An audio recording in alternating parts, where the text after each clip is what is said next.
नमस्कार मित्रांनो, मी तुमचा मित्र साहिल सोनवणे तुमच्या सगळ्यांचं स्वागत करतो सोनवणे स्टोरीलँड या माझ्या यूट्यूब चॅनलवर.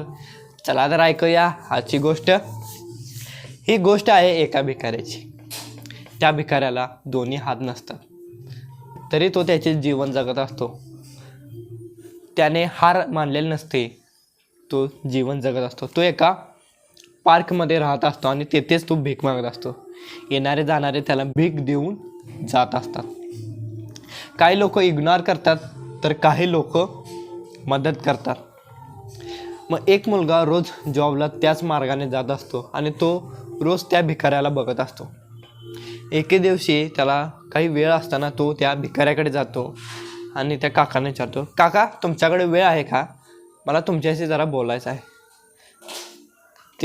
तो भिकारी मनातल्या मनात विचार करतो आणि म्हणतो, सगळेजण माझी मजा करतात, हा पण मजा करण्यासाठी आला असेल, असू दे वेळ देऊया आपण. मग तो भिकारी म्हणतो, हां माझ्याकडे वेळ आहे, विचारा काय विचारणार आहे. मग तो मुलगा म्हणतो, काका तुम्हाला दोन्ही हात नाही आहेत तर तुम्हाला वाईट वाटत नाही का? मग तो भिकारी म्हणतो, मला काहीही वाईट वाटत नाही, कारण देवानं मला दोन हात नाही दिले पण उरले शरीर दिले. देवाच्या कृपेने मी एकदम चांगला आहे, देवाच्या कृपेने मी जिवंत आहे, हेच माझ्यासाठी एकदम मस्त आहे. मग काका तुम्ही जेवणाच काय करताय, कसं जेवण करताय? मग भिकारी म्हणतो, तो बघा तो तिकडे एक लांब माणूस दिसत आहे बघा भिकारी, तो चपाती गोळा करतो, चपाती भीक मागतो. इथली जेव्हा गर्दी कमी होते तो कॉलनीमध्ये जातो आणि जेवण घेऊन येतो. मी कमवलेले पैसे, भीक केलेले मागितलेले पैसे ते त्याला देतो आणि त्याच्याबदली जेवण घेतो. मग तो मुलगा परत प्रश्न विचारतो, तर तुम्ही जेवता कसं मग काका? चांगला प्रश्न आहे, भिकारी म्हणतो. मी म्हणतो, ऐका ऐका ऐका, ज्यांचे दोन्ही हात एकदम व्यवस्थित आहे त्यांचे तसेच राहू दे, मला एक फक्त रोटी चपाती चारून जावा. काही लोक इग्नोर करतात तर काही लोक मला चपाती चारतात आणि पुण्य घेऊन जातात. आणि अशी पण काही लोक असतात जे 5 ते 10 दिवस येतात आणि मला चपाती जेवण चारून जातात. मग काका तुम्ही पाणी कसं पिता? भिकारी म्हणतो, हा पण चांगला प्रश्न आहे. मी कळशीला माझ्या पायानं पाडतो, खाली तिरकी करतो आणि एका ताटामध्ये पाणी घेतो आणि जनावर पशु पक्षी कसे पाणी पितात त्या प्रकारे पाणी पितो. नंतर परत मुलग्याच्या डोक्यात का माहीत मज्जा करायचा विचार का सारखं तो प्रश्न विचारत जात होता.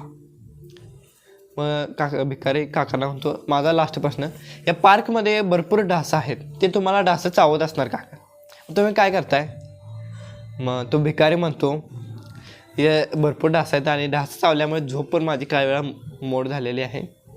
मासा कसं पाण्यात आल्यावर तडफडतो तसं मी माझं अंग तडफडतो असं, आणि त्या वेदनेपासून मुक्त होतो.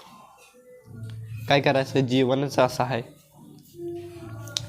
मग शेवटी तो मुलगा म्हणतो, काय करायचं या जीवनाचं? या जीवनाचा धिक्कार आहे, या शरीराचा धिक्कार आहे.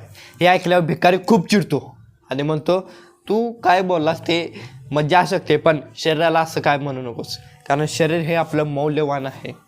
हे ज्याच्याकडे नाही त्याला विचार, ज्याच्याकडे डोळे नाही त्याला डोळ्याची किंमत विचार, ज्याच्याकडे हात नाहीत त्याला हाताची किंमत विचार, ज्याच्याकडे पाय नाही त्याला पायाची किंमत विचार, कारण हे शरीर मौल्यवान आहे. जगातला सगळा पैसा जरी लावला तरी हे शरीर विकत घेता येणार नाही.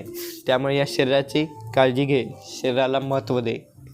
तात्पर्य असं की मित्रांनो, या गोष्टीतून आपल्याला आयुष्यात ज्या गोष्टी मौल्यवान असतात त्या फुकट मिळतात, त्यामुळे ते तसं करू नये. जसे आपले शरीर हे खूप मौल्यवान आहे, हे आपण काही पैसे खर्च केले नाही, जन्मतः आपल्याला फुकट मिळालेलं आहे. त्यामुळे त्याची काळजी घेणे, त्याचा योग्य वापर करून आपण आयुष्यात पुढे जायचे आणि आपल्याकडे जे आयुष्यात एक्स्ट्रा गोष्टी आहेत त्या दान करायचे आणि पुण्य कमवायचे.